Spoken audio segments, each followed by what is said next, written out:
Creo que es extremadamente importante resaltar de que la capacitación a través de lo que es telesalud y telemedicina ha cobrado una importancia vital en estos momentos y que la facilidad con la que se puede llegar a compartir la información más reciente también es otro de los elementos importantes, ¿no?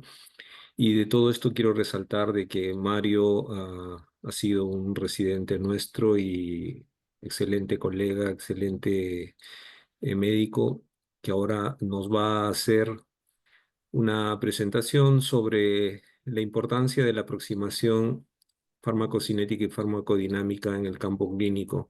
Y obviamente esto relacionado al campo de los antibióticos, que es tremendamente importante reconocer el concepto antiguo de tratar solamente de establecer conocimientos básicos de ah, medicamentos que son bacteriostáticos o bactericidas. Ha cambiado, ¿no? Gracias a estas nuevas conceptualizaciones. Bueno, sin más preámbulo, creo voy a dejarlos para que Mario pueda hablarnos y explicarnos del tema. Con todo gusto, Mario, gracias. Doctor, muchas gracias. Buenos días con todos. En esta sesión, esta telecapacitación, el tema que voy a fomentar, el tema que he elegido es una aproximación a la concepción de farmacocinética, farmacodinámica en los escenarios clínicos, ¿no? Estrategias para concebir la farmacocinética, farmacodinámica, la que me voy a referir ahora en adelante como PKPD en los escenarios clínicos. Definitivamente voy a dar aproximaciones de qué es cada cosa y más o menos cómo se utilizan, qué es lo que logramos hoy en día y qué esperamos lograr en el futuro.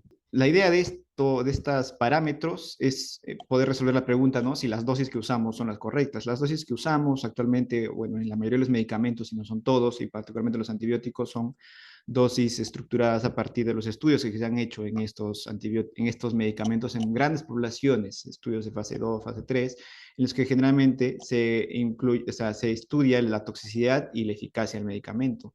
No se incluyen en esos estudios pacientes críticos o con falla renal hepática o extremadamente obesos, no se incluyen habitualmente. Entonces, las dosis que ahí se plantean inicialmente son dosis para un grupo ideal de pacientes. Conforme pasa el tiempo, vemos en la práctica, vemos el estado clínico, pueden no ser suficientes las dosis, pueden ser demasiado, pueden ser algo pocas, dependiendo del escenario clínico, puede ser muy variable.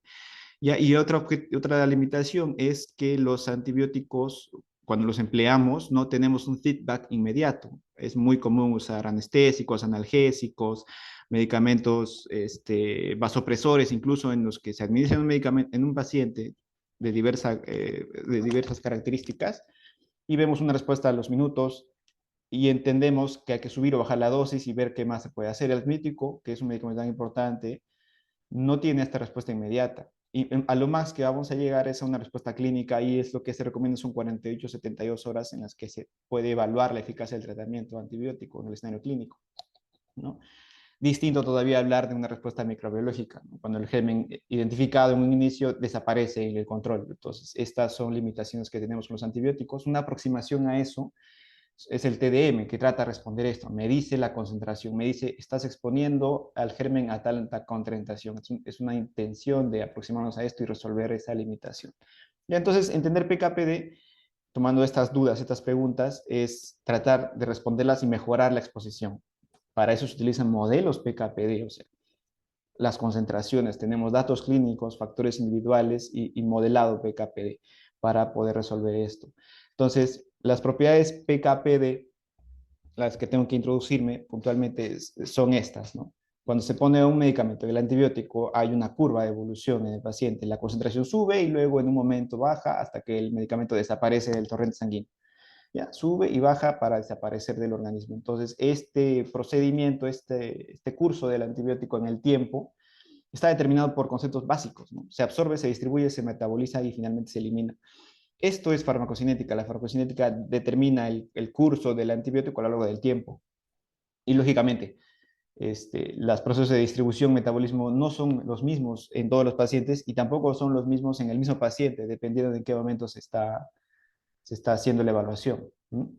Y a la derecha son lo que es la farmacodinámica. Entonces, existe esta curva, existe el medicamento, pero lo que la farmacodinámica, la farmacodinámica hace es evaluar la susceptibilidad, qué es lo que está haciendo el antibiótico sobre el patógeno. Entonces, lo que está haciendo es eliminarlo o determinar su crecimiento. Esa es la muerte bacteriana. Pero la muerte bacteriana, para incluirla en este esquema a lo largo del tiempo, se debe entender como una concentración mínima inhibitoria, el MIC. Siempre hablamos de él. Entonces, el MIC es incorporar la farmacodinámica, la capacidad de muerte bacteriana que tiene el antibiótico en esta concentración del antibiótico en el cuerpo. Entonces, este esquema del medio trata de resumir esta relación PK-PD, son las concentraciones frente a un patógeno, a la susceptibilidad del patógeno, ¿no? Ahora, esto también varía. Teóricamente, si el MIC, si esta barra horizontal sube, entonces nuestros parámetros de exposición farmacocínicos deberían subir también, ¿no? Entonces, teóricamente eso es así. Entonces, estas relaciones son complejas. Si bien lo he esquematizado, hay muchos esquemas de este tipo para compartir los conceptos básicos. El fenómeno en sí es complejo porque no solo depende ya de las características antes mencionadas a la izquierda, ni tan solo del antibiótico y las mix. También depende de las características moleculares del antibiótico, el tamaño, la afinidad que tiene por las proteínas. También depende de si estos medicamentos se pueden catalogar, por ejemplo, como hidrofílicos o lipofílicos, ¿no? ¿Qué significa esto? Hay medicamentos que persistentemente se concentran en el líquido extracelular, ya que están concretamente allí, y hay otros medicamentos que alcanzan el espacio intracelular. Entonces, si hay algunos que tienen esta susceptibilidad al medio extracelular, al intersticio, al líquido, estos medicamentos son susceptibles de modificarse con los volúmenes en el intersticio, ¿no? Si hay más líquido en el intersticio, las concentraciones pueden ser inesperadas. Y a estos medicamentos como hidrofílicos también se entiende que son medicamentos muy susceptibles de ser modificados por los volúmenes de distribución, ¿ya? Ahora, si están en el intersticio, están en los órganos, un órgano al que fácilmente llegan es el riñón, así que si hay un alto volumen, hay un bajo volumen de distribución, están en el intersticio y están en el riñón, son medicamentos que también se eliminan fácilmente por los riñones, ¿no? Beta-lactámicos, glucopéptidos, aminoglucósidos, sobre todo beta-lactámicos y glucopéptidos, quizás son los antibióticos favoritos de la práctica clínica, son hidrofílicos, son susceptibles de los volúmenes de distribución, pero ¿cuántas veces hablamos de los volúmenes de distribución en la práctica clínica, ¿no? Y en el medio están el escenario más difícil, ¿no? Un paciente enfermo en estado crítico, la sepsis, los expone a volúmenes de distribución modificados, ya sea por el estado de la patología de fondo o ya sea por las intervenciones que hacemos. Así, por ejemplo, este esquema también pone, ¿no? En azul, esto es lo que estamos haciendo. Le damos el antibiótico a la concentración que esperamos, la eliminación en el tiempo. Un paciente en estado de sepsis, por ejemplo, no es lo mismo porque sus volúmenes de distribución son diferentes. Como les menciono, la intervención, si yo de primera mano estoy reponiendo volúmenes de forma agresiva a las primeras horas de abordar a este paciente, entonces, y además este paciente séptico tiene un síndrome, tiene fuga capilar, tiene vasodilatación, entonces tiene los volúmenes de distribución en él están alterados, ¿no? El volumen intravascular, tanto como los volúmenes intersticiales, son diferentes. Entonces, es plausible que la concentración sea más baja de la que se espera, y si es más baja al inicio, es más baja a lo largo del tiempo, hasta que finalmente se elimine el medicamento. El mismo cuadro también nos puede dar una idea de lo que se debería lograr con los antibióticos. Hay antibióticos que son muy útiles, bueno, perdón, cuya mayor eficacia y eficiencia está cuando sus concentraciones son las más altas.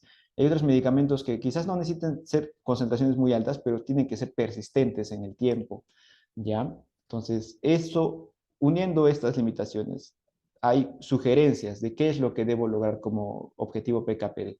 Estas son sugerencias de qué se debe lograr como objetivos PKPD. En betalactámicos, como había mencionado en este cuadro, me importa antes que su concentración máxima, me importa que esté persistentemente encima de la MIC, encima de este MIC. Entonces, la eficacia de los antibióticos se puede alcanzar, se ha escrito varios ensayos de que entre 10, 20, 30% del tiempo, de esta línea del tiempo, por encima del MIC. Entonces, como sugerencia, el mejor rendimiento del antibiótico sería cuando su concentración está por encima del 50%. Los carbapenémicos, entre 40 y 70% del tiempo por encima del MIC, son muy eficientes. Y qué mejor el escenario ideal en el que 100% del tiempo, todo el tiempo por encima del MIC, desde que se administra el medicamento hasta la siguiente dosis, ¿no? Entonces son como un objetivo que nosotros intervenimos para lograr estas exposiciones. Otro que puede aprovechar aquí el mismo cuadro son glucopéptidos, la vancomicina bien utilizado. En él se describen objetivos en función a su concentración, sí, pero es un medicamento que responde tanto a concentración como a tiempo. Por eso es que en ello se menciona el área bajo la curva y que podemos optimizarlo, ¿no? En el largo de las demás diapositivas veremos un poco cómo es que es dinámico este objetivo y cómo se utiliza en el escenario de investigación, tanto como en el escenario en escenarios clínicos, ¿no? Ya. Entonces, el primer obstáculo que tenemos en el abordaje de estos pacientes, de esos diversos pacientes, es el paciente con una falla renal aguda, el paciente crítico séptico o no, que llega con una falla renal aguda, que requiere una terapia antibiótica. Entonces, lo primero y más puntual es que lo estamos catalogando en función de la creatinina y esto puede subestimar la real falla renal o incluso sobreestimarla en algunos casos. Entonces, si bien además las alteraciones en creatinina sérica aparece entre 24 y 36 horas después de la lesión renal. Entonces, cuando se interviene en función de la creatinina, estamos un poco tarde a la función renal, a la depuración, al aclaramiento del medicamento. Entonces, hay limitaciones en cuanto. Es lo mejor, el marcador que ahora utilizamos es ese, ¿ya? Pero siempre nos mantendrá en el campo de una discreta incertidumbre. ¿Ya? Los volúmenes de distribución incrementados ya lo había mencionado al principio. Entonces, en un paciente con falla renal que está con una tendencia a la oliguria, se incrementa el volumen en estos pacientes, pero a lo largo del tiempo, si se está interviniendo, aparte con antibióticos, con otros fármacos en un paciente crítico, su falla renal aguda, lo que esperamos todos es que mejore en 24 o 48 horas, porque esa es la intervención. Entonces, si bien al principio el volumen puede estar incrementado, tal vez a lo largo de 24 o 48 horas la función renal ya no es la misma y el volumen tampoco es el mismo. Entonces, las dosis que hemos utilizado al principio ya no deberían ser las dosis que utilizamos después, ¿no? Esta reevaluación es importante. ¿Ya? Se habla de una función renal residual, o sea, a pesar de que hay una falla renal aguda y tiene una creatinina elevada y está usándose una dosis, las dosis iniciales deberían ser dosis completas, porque estamos tratando, por ejemplo, una sepsis que ocasiona una falla renal, entonces la dosis debe tratar la sepsis para que consecuentemente mejore la función renal. Y esto también es posible porque a pesar de que hay una lesión renal, existe una función renal residual que teóricamente trata de compensar la falla aguda, a pesar de la interpretación que le demos a la creatinina sérica, ¿no? Otro obstáculo sería el reemplazo renal, ¿no? Estamos en una falla renal aguda, es necesario dializar al paciente. Entonces, hay diálisis continuas. Hay estudios sobre qué estrategia de diálisis es la mejor. Quizás hay unos datos sobre que hay una estrategia de diálisis continua que es mejor. Las que utilizamos más en nuestra experiencia clínica más pronta, quizás en los hospitales, en Lima, por ejemplo, y en varias ciudades del Perú, son las diálisis intermitentes, ¿no? Entonces, al principio de un paciente que está críticamente enfermo con una falla renal aguda en debut, quizás la diálisis son más continuas. Entonces, esas son otras modalidades de diálisis.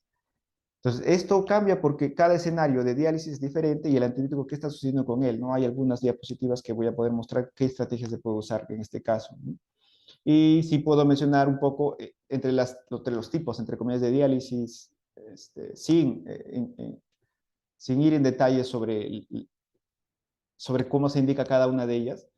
Las modalidades de diálisis intermitentes, que quizás son las más fomentadas entre los médicos o entre la práctica clínica diaria, entre comillas, es la que afecta menos las concentraciones de antibióticos, pero aún así requiere una intervención, ¿no? Con dosis extras, por ejemplo. ¿Ya? Y de todas maneras podemos hablar de esto, podemos implementar las dosis, pero siempre tendremos que lidiar con el hecho de que el paciente está con una falla y que tal vez está recibiendo otros nefrotóxicos, ¿no? Lo que hace más difícil calcular dosis ideales. ¿Ya? Entonces, algunas revisiones están más o menos las sugerencias de qué es lo que hay que hacer para cada caso.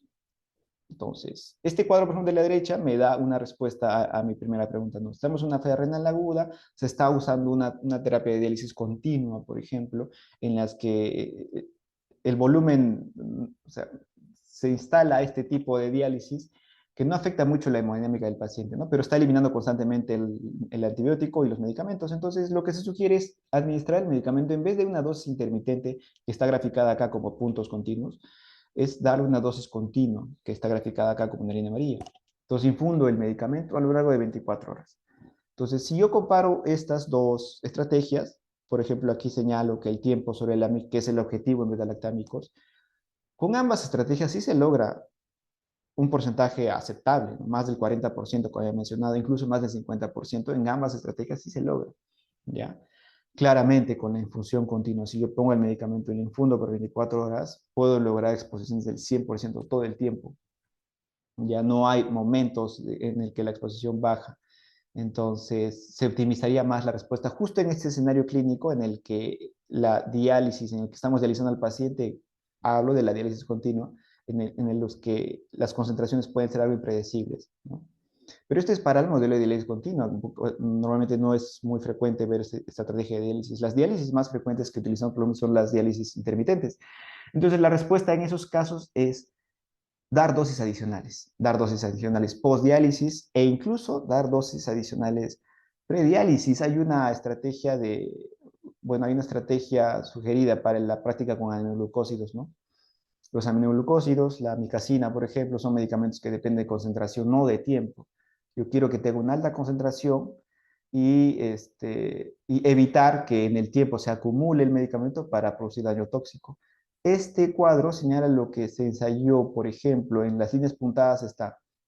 ¿Qué pasa si administro la micacina en una dosis plena, si quiere decir, en un paciente con falla renal, dosis plena, y si la administro antes de la diálisis, una hora antes de la diálisis, una hora y media antes de la diálisis?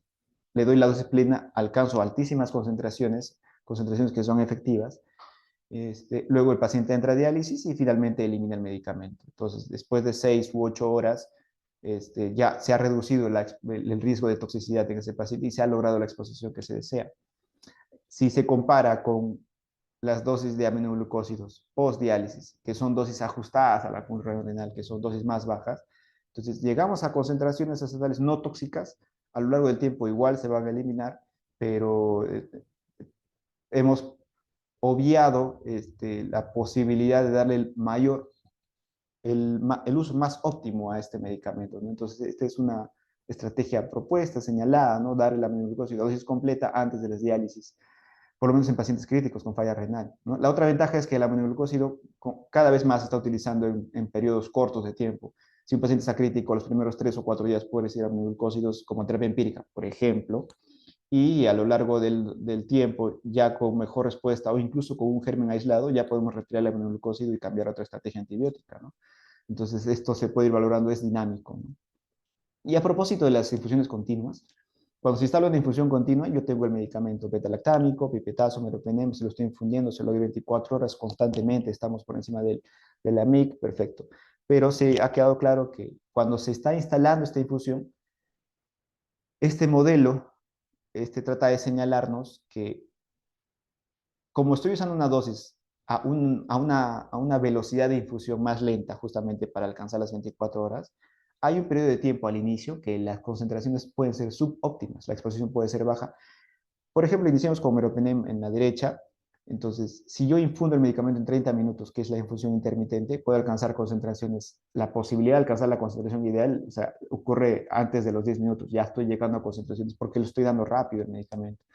Y si yo lo quiero infundir en 24 horas, o sea, la concentración que yo quiero que va a llegar el meropenem sucede aproximadamente en los primeros 30 minutos. Entonces, este rango de tiempo todavía es aceptable. Es decir, yo infundo el medicamento y a los 30 minutos yo sé que ya lo estoy exponiendo a su mejor respuesta. Pero hay medicamentos que no son así, no son tan confiables. Piperacilina en este mismo ensayo, en este mismo modelado, cuando le das en la dosis habitual lo infundes en 30 minutos, alcanzas la concentración bien a corto tiempo, pero si lo empiezas a infundir, por ejemplo, en infusión prolongada, la línea punteada del medio es la infusión prolongada, una infusión de 3 horas. Yo lo infundo en 3 horas, alcanzo las concentraciones adecuadas, ideales, esperadas, a partir de la hora y media. Entonces, tengo la infusión de 4 horas que yo he planteado para ese paciente, pero la primera hora y media han sido subterapéuticas, ineficaces, ¿no? Entonces, y peor aún si yo lo infundo, pues si yo propongo una infusión continua de 24 horas en las que la velocidad en las que está haciéndose el goteo es más lenta, y ni en 2 horas se alcanzan las concentraciones, demora mucho en llegar. Entonces, en este modelo es cuando aparecen las dosis de carga para betalactámicos, ¿no? Entonces, hay medicamentos entre los betalactámicos como piperacilina, tazobactam, que si lo vamos a poner en una dosis continua, también es adecuado poner una dosis de carga inicial, darle una dosis normal en 30 minutos y luego inmediatamente después iniciar la infusión continua, porque tengo entre 2 o 3 horas hasta que alcancemos las concentraciones, bueno, hasta que la infusión por sí misma llegue. La dosis de carga ya nos beneficia, expone rápidamente al patógeno y ya tenemos una cobertura completa, ¿no? Entonces sí hay dosis de carga para beta-lactámicos en este escenario de infusiones continuas y prolongadas. Para algunos medicamentos, quizás pipetazo, también he visto para cefepime, ¿ya? Otro concepto que es importante mencionar es cuando la función renal, al contrario de ser baja, es incrementada, se elimina rápidamente los antibióticos. Este es modelado en el que se miden las concentraciones de diversos medicamentos. Es un ensayo que se hizo en multicéntrico, en varios centros de cuidados intensivos. ¿Ya? Y conforme abajo se ve como la tasa de filtración por encima de 130 es el escenario perfecto para concentraciones más bajas de antibiótico. Entonces, concentraciones más bajas y menor exposición, dosis subterapéuticas, ¿no? Entonces, el concepto de función renal incrementada con tasas de filtración por encima de 130 cada vez está más fomentado, más comentado, ¿no? Poco a poco se están reuniendo los datos. Sí habría que subir las dosis. De todas maneras, estamos todavía atados a medir las concentraciones, ¿no? ¿No? Pero este puede ser un escenario que nos enfrentaremos más veces de las que creemos. Otra limitante son la afinidad que tienen los medicamentos por la proteína en el plasma y en este caso hablando de la albúmina. He señalado aquí dos medicamentos claves, cetrazona y ertapenem, que tienen alta afinidad por la albúmina. Entonces, cuando tienen alta afinidad y saturan la albúmina, sobre todo el ertapenem lo satura, lo sobresatura. Entonces, significa, si están saturando, las fracciones libres de estos antibióticos son bajas. Entonces, como son bajas, se están eliminando lentamente a lo largo del tiempo, se están distribuyendo lentamente a lo largo del tiempo, requieren dosis con intervalos más largos. Cuando hay una baja albúmina, ertapenem por lo menos, sobre todo se ve más afectado, entonces sus fracciones libres son más altas, no encuentra albúmina a cual adherirse, y como están libres, también son eliminadas más fácilmente. Entonces, sí hay ensayos, sí hay réplicas sobre dosis subterapéuticas de ertapenem y resultados clínicos adversos con ertapenem justamente por esta característica. Entonces, una respuesta es, si tengo problemas con mantener las concentraciones, podríamos aumentar la dosis. Entonces, sí hay bibliografía que señala que puedes dar 1,5 gramos de ertapenem cada 24, 2 gramos un gramo de ertapenem cada 12 horas, por ejemplo. Entonces, sí se sugiere, hay alguna evidencia, sobre todo son datos PKPD y modelados que tratan de responder a esta idea. Igual, las normas por lo menos ahora ponen que a pesar de estas intervenciones, si se trata de un paciente crítico, no deberíamos hacer eso, deberíamos simplemente cambiar de antibiótico, ¿no? Otro escenario eh, que se está comentando recientemente, he podido ver algunas disertaciones en congresos recientes sobre el uso de antibióticos en pacientes con obesidad mórbida. Este es particular porque la data se está reuniendo, los pacientes con obesidad mórbida, los pacientes con IMC elevados, son pacientes grandes, son pacientes con alto tejido graso, y son pacientes que tienen órganos también incrementados en tamaño, en volumen. Pacientes con nefromegalia, pacientes con masa hepática incrementada, ¿ya? No necesariamente hay un aumento por ejemplo, el peso del cerebro, por ejemplo, ¿no? Pero hay mayor superficie corporal.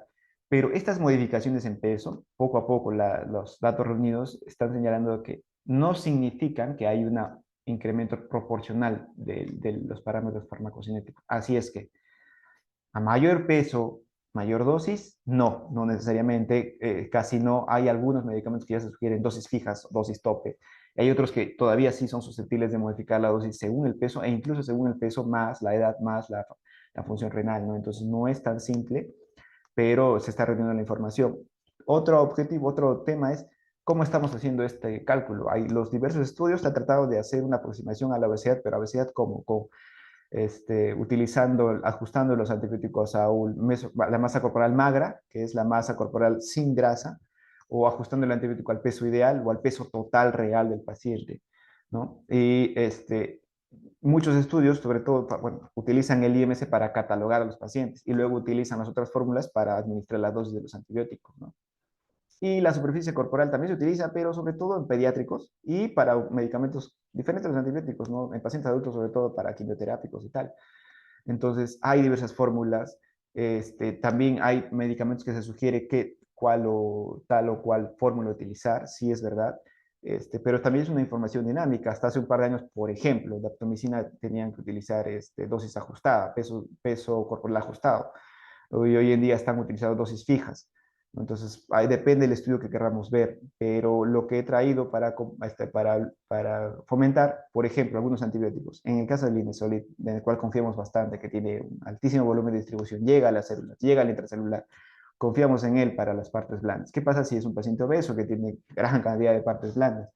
¿Ya? Entonces, este es un estudio que este, utiliza datos de 11 pacientes obesos con un índice de masa corporal de más de 40 que tenían infecciones de piel y partes blandas, ¿no? Y en ellos utiliza las concentraciones y hace una emulación de lo que está sucediendo con ellos a partir de 140 de IMC, 140 de kilos, por encima de 140 kilos, perdón. Entonces, por ejemplo, a la izquierda, cuando nos enfrentamos a un organismo con una concentración mínima entre de 1, en el que estamos dando dosis habituales de linezolid, vemos que la dosis habitual normal que utilizamos de 600 cada 12 cumple discretamente con los objetivos PKPD cuando se trata de pacientes con más de 140 kilos. Obviamente, si yo subiera las dosis cada 8 horas, cada 6 horas, como son resaltado en color negro, ya supero los objetivos PKPD si se logran. Pero si se trata del mismo paciente, pero con un germen, un patógeno que tiene una concentración inhibitoria mínima de 2, o sea, un MIC de 2, la misma estrategia ya no es suficiente, ¿no? Las dosis habituales ya no son siquiera cercanas al ideal, son muy por debajo de lo que se espera. Y a pesar de aumentar la dosis, es posible que no lleguemos a los objetivos PKPD. Entonces, sí, es importante el peso. Podríamos estar tentados a subir la dosis, pero si no tenemos el MIC, el germen, y podríamos estar fallando de todas maneras, ¿no? Entonces, en esos casos se debería sugerir cambio de antibiótico, por ejemplo.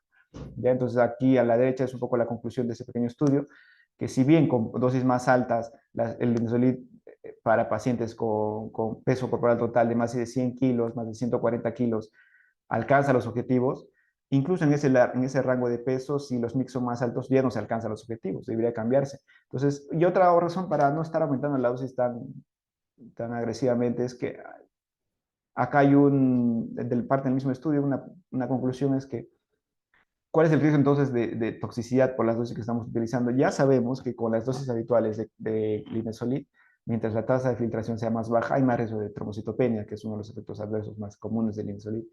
Si yo sigo incrementando la dosis, el riesgo ya es indiscutible, ¿no? Entonces, no hay lugar a seguir aumentando la dosis, hay una dosis tope para el linezolid y mientras más sube el peso, si no tengo el germen, es recomendable cambiar el antibiótico o cambiar estrategia, ¿no? Otro medicamento que se utiliza, ¿no?, habitualmente, esto tratando de conceptualizar a estos pacientes obesos, diabéticos, con pie diabético, por ejemplo. Ya. Esa fue mi búsqueda. No encontré datos directos, sí, es una sugerencia, se utiliza tapenem para los pacientes con pie diabético, pero ¿qué pasa en los pacientes obesos? A la derecha, vamos a empezar con la derecha, es lo que pasó, pues una experiencia de un grupo de médicos en un paciente con un peso inusual de 250 kilos. ¿Ya? Ellos no estaban haciendo un estudio PKPD, simplemente tuvieron experiencia, trataron a este paciente que tenía un índice de masa de más de 85, lo trataron ellos aislaron en aspirado traqueal Enterobacter aerogenes y no van mucho en detalle, ellos iniciaron un tratamiento con ertapenem y como alrededor de ellos estaba realizando un estudio, requirieron apoyo, hicieron un dosaje de ertapenem, una medición de la concentración, los resultados los obtuvieron después. Ellos simplemente trataron a su paciente con ertapenem, tomaron las muestras, ellos reportan que a los 10 días tenían una respuesta clínica adecuada, favorable. Y cuando comparan, en la línea amarilla son las concentraciones teóricas a las que se alcanza cuando se administra un gramo cada 24 horas, ¿no? Una concentración máxima de 155 esperable, según el prospecto del antibiótico, y una concentración mínima de 1 según el prospecto. Y en su paciente, con una dosis incrementada, empíricamente incrementada, 1.5 gramos, a la que se animaron porque tenían un paciente con un peso inusual, eh, las concentraciones a las que ellos llegaron fue de 106, algo menos de la concentración máxima esperada. Se deduce que si hubieran dado una dosis normal, la concentración hubiera sido más baja, sí.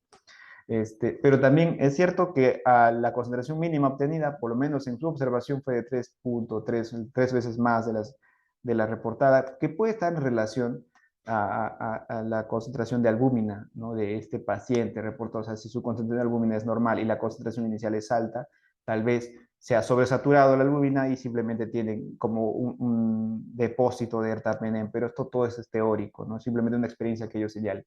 Pero nos sirve para darnos cuenta de que si conforme sube el peso, las concentraciones más altas pueden no alcanzarse.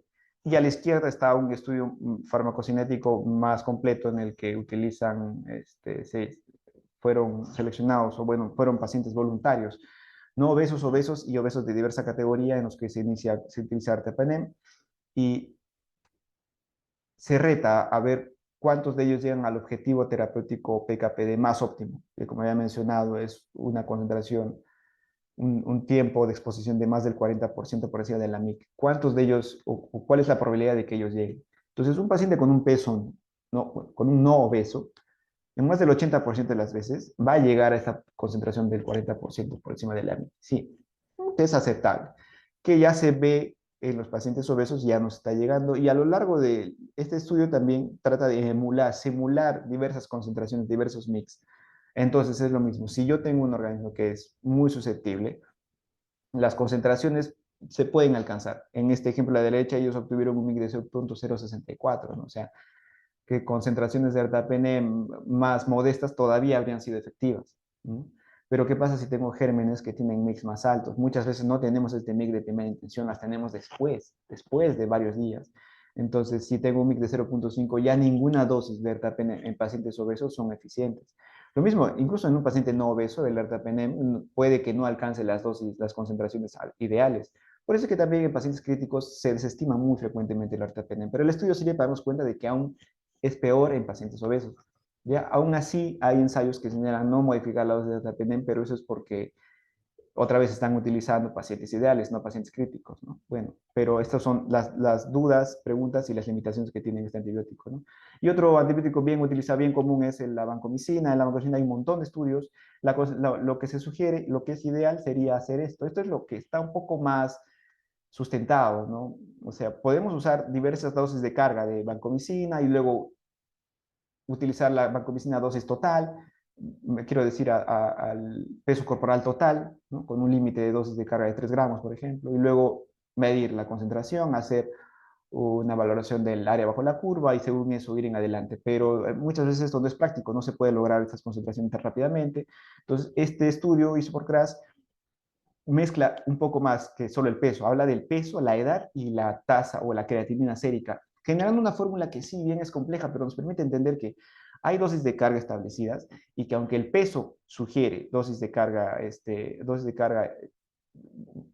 aunque el peso nos puede dictar la dosis de carga inicial, las dosis de mantenimiento obedecen entre el peso y más que nada a la función renal, al aclaramiento renal, ¿no?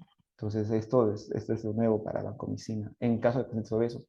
Ahora he hablado mucho de los medicamentos en el escenario clínico, y hablando de concentraciones en el plasma, ¿no? Pero ¿qué pasa con los órganos? O sea, ya llego realmente la concentración que yo mido con mi TDM en plasma es replicable a lo que está sucediendo en el pulmón, en el intersticio hepático, en el páncreas, en los diversos órganos, ¿no? Entonces, el TDM, que es dosar el plasma, en concentración en el plasma, la limitación que tiene es que tenemos que estar dosando frecuentemente, y esto es efectivo, costo efectivo en pacientes críticos, pero no en la población de hospitalización general, por ejemplo, ¿no?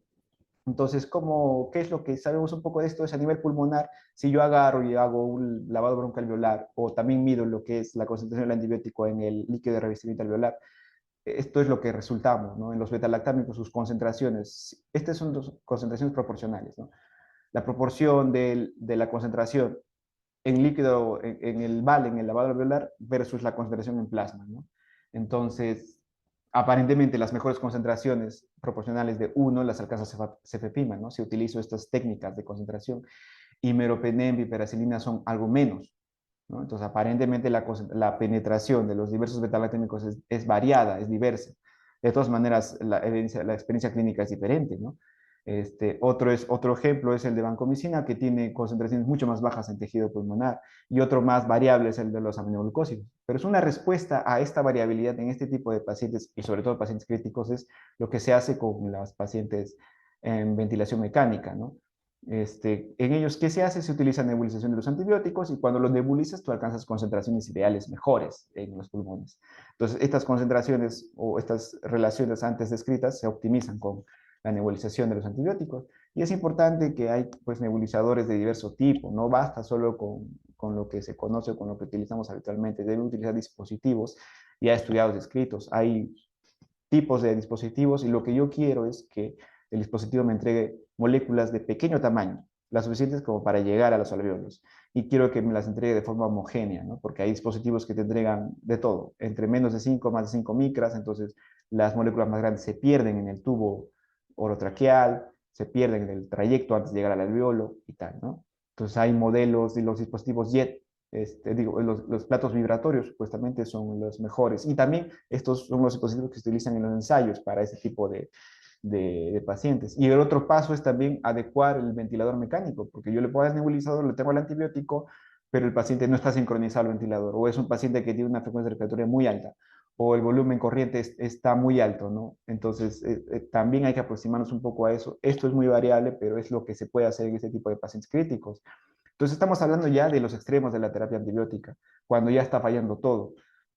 Entonces, en ese escenario, cuando está fallando todo, aparece, por ejemplo, unos medicamentos ya respaldados colistina, hay ensayos amplios, hay revisiones sistemáticas. Entonces, sí, vale usar colistina nebulizada en esos pacientes para cuando las terapias antibióticas estándar han fallado, ¿ya? Y como una terapia adyuvante. Menciona incluso directamente a Acinetobacter porque es el germen que habitualmente presenta patrones de resistencia más altos y en el que frecuentemente se falla. Entonces, por esa razón es que está mencionado directamente, pero podría poner acá cualquier germen multirogo resistente en un paciente con anemonía sobre el ventilador que no responde a terapia. Ya está. Entonces, esa es la sugerencia de terapia con colistina nebulizada porque alcanza concentraciones altísimas sin ser tóxico.